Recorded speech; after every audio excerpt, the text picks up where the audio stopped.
फडणवीस राजकारणातलं अत्यंत कच्चं मडकं आणि कॉपी करून पास झालेले विद्यार्थी संजय राऊतांचा घणाघात. अहमदनगरात शिंदे गटाच्या 2 गटात तुफान हाणामारी, अनेक जण जखमी, वाहनांचीही तोडफोड.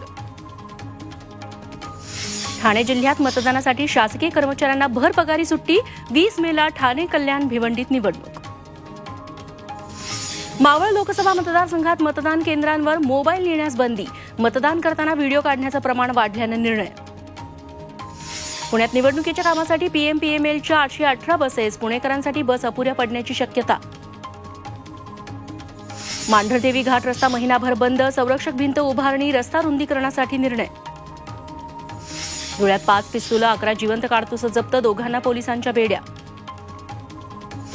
नाशिक जिल्ह्यात टोल कर्मचाऱ्यांच्या आरेरावीमुळे डोंगराळे टोलची तोडफोड, 5 दिवसानंतर सीसीटीव्ही फुटेज समोर. जेजुरीत पॅराग्लायडर थेट घरावर कोसळलं, तरुणी जखमी, घराचंही नुकसान. पुढचे 5ही दिवस संपूर्ण राज्यात मान्सून पूर्व पावसाचा अंदाज. आज उद्या उत्तर मध्य महाराष्ट्र, मराठवाडा आणि विदर्भातील काही जिल्ह्यात ऑरेंज अलर्ट. नांदेड जिल्ह्याला अवकाळी पावसाचा तडाखा, नांदेड शहर परिसरात रस्त्यावर गुडघाभर पाणी. धाराशिव जिल्ह्यात कळंब, धाराशिव, भूम, वाशी तालुक्यात मुसळधार पाऊस, कांदा, आंबा पिकांचं नुकसान. लातूरच्या किल्लारी परिसरात वादळी वाऱ्यासह पाऊस, वादळी वाऱ्यामुळे विजेच्या तारा, जनावरांच्या चाऱ्याचं नुकसान. रत्नागिरीतल्या खेड चिपळूण परिसरात जोरदार पावसाची हजेरी, वादळी वाऱ्यांमुळे काही ठिकाणी झाडांची पडझड. रायगडमध्ये जलजीवन मिशन योजनेचा बोजवारा, नळाला पाणीच नसल्यानं महिलांची पाण्यासाठी वणवण. निवडणुकीच्या धामधुमीत सरकारचं पाणी प्रश्नाकडे दुर्लक्ष, नाशकात संतप्त नागरिकांचं पाण्यासाठी आंदोलन.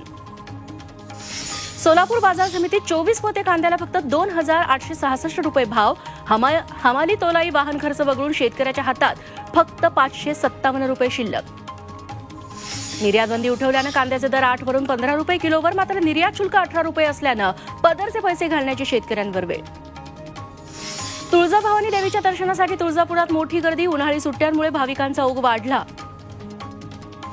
हिमाचलच्या शिमला परिसरात नव्यानं बर्फवृष्टी, तापमानात घट, पर्यटक सुखावले.